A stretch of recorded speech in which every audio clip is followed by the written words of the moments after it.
Good afternoon, ladies and gentlemen. Welcome back to the Shadow and Sun Show.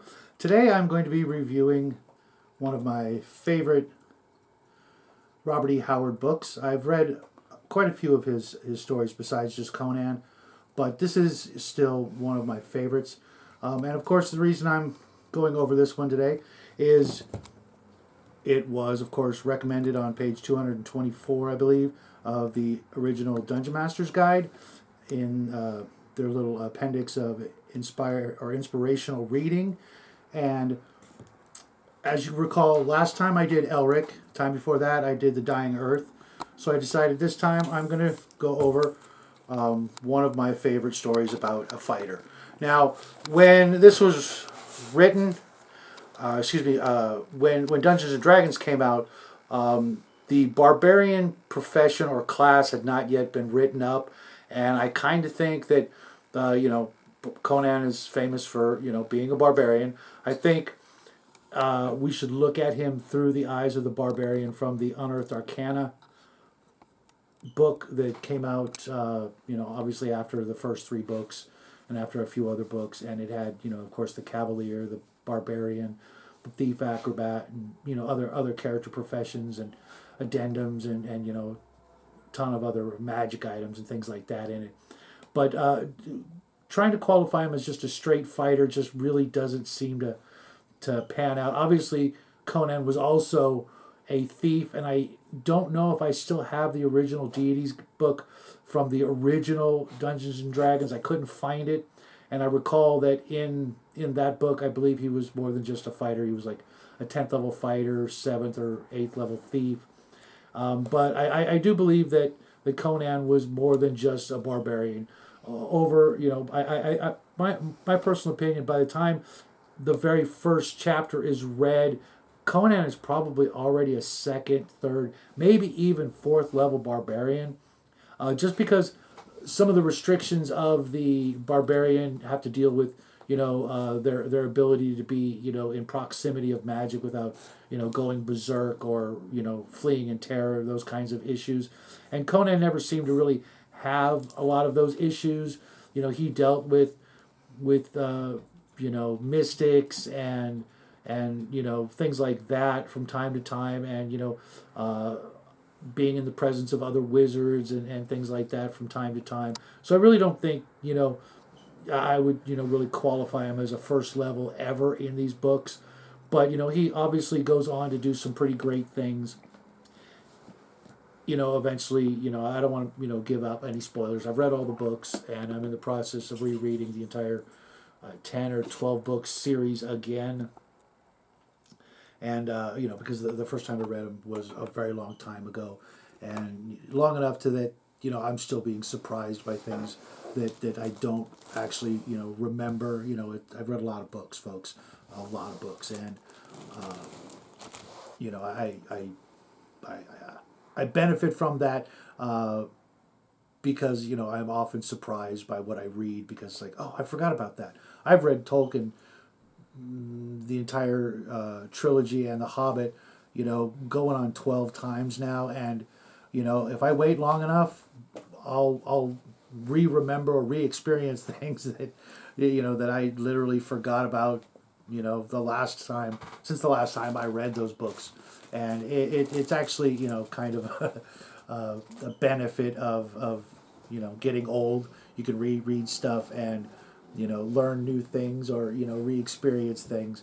And so I'm hoping you guys, if you've already read these, you go back, read them again.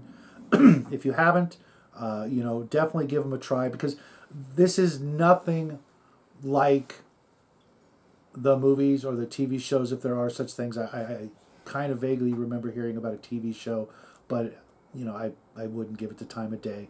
I didn't really enjoy the movies as much as other people. Back in the day, it's all there was, so it was cool.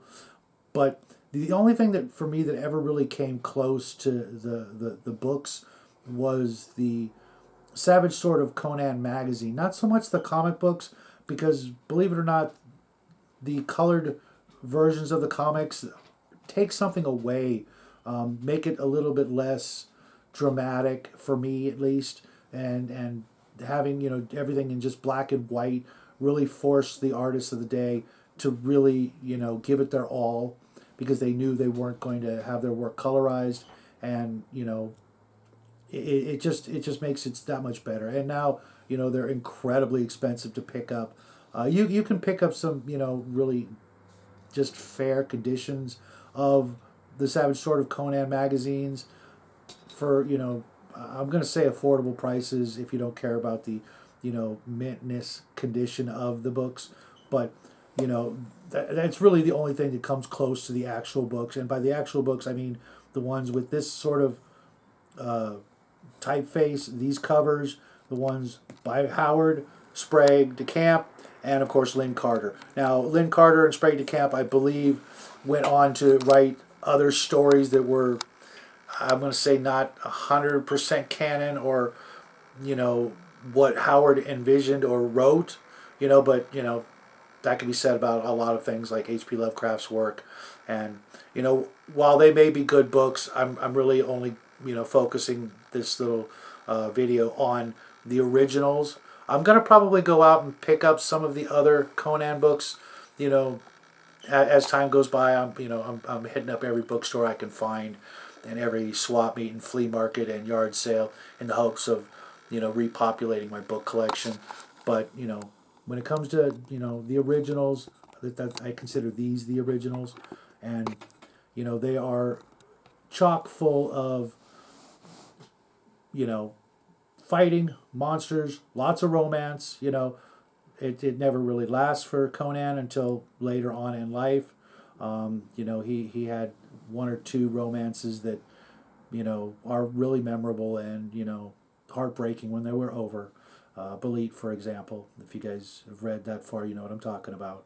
But these books are so much better than anybody gives them credit for. There's always been sort of that meathead mentality concerning the Conan novels, and they're really not like that at all. They're really so much better. I'm pretty sure these were written before Tolkien, maybe. I'd have to go double check, exactly. But these are, pretty old. Some of the original sword and sorcery novels are right here in my hand. And believe me when I say this, they are some of the best. I would even rank these above some of the books I've already reviewed. So if you guys get a chance, do yourself a favor. Even if you only pick up the number one, it'll be well worth it. And, I think, there are, in this copy I have, there are some examples of the kind of artwork I'm talking about. It may seem a little simplistic, but, I couldn't do that. I couldn't draw that well. If I spent, 20 years trying to reproduce that picture, I couldn't do it. And some of the older books actually have some of this kind of artwork in it. Here's another example. I mean, that's just phenomenal artwork. And that's what you can expect from the Savage Sword of Conan magazines. This might be taken from that or vice versa. But you can see just from this one image, the black and white style just does it more justice than anything else could ever do. Even, if they remade a movie and made me the director, I would have every one of these issues as, part of my payment to make sure that it was done correctly. Because without this sort of artwork, without the original books in hand to copy from, none of it's ever going to be as good as the books. With that being said, hope you guys enjoyed this video. Make sure you guys pick up a copy of this if you can. If not, I might have one spare copy out there, but don't hold me to it. I'm pretty sure I barely have the full collection of Conan by Robert E. Howard. Get a chance, pick it up, enjoy it. If you've already read it, please leave a comment in the comment section. Let me know how much you guys enjoyed it. I have to go deal with Sir Barks a lot until about 5 minutes from now. We'll see you guys real soon, Thursday, for a craft video. But I'm getting ready to make another video, a very special video. So stay tuned. We'll see you guys real soon. Love ya. Bye.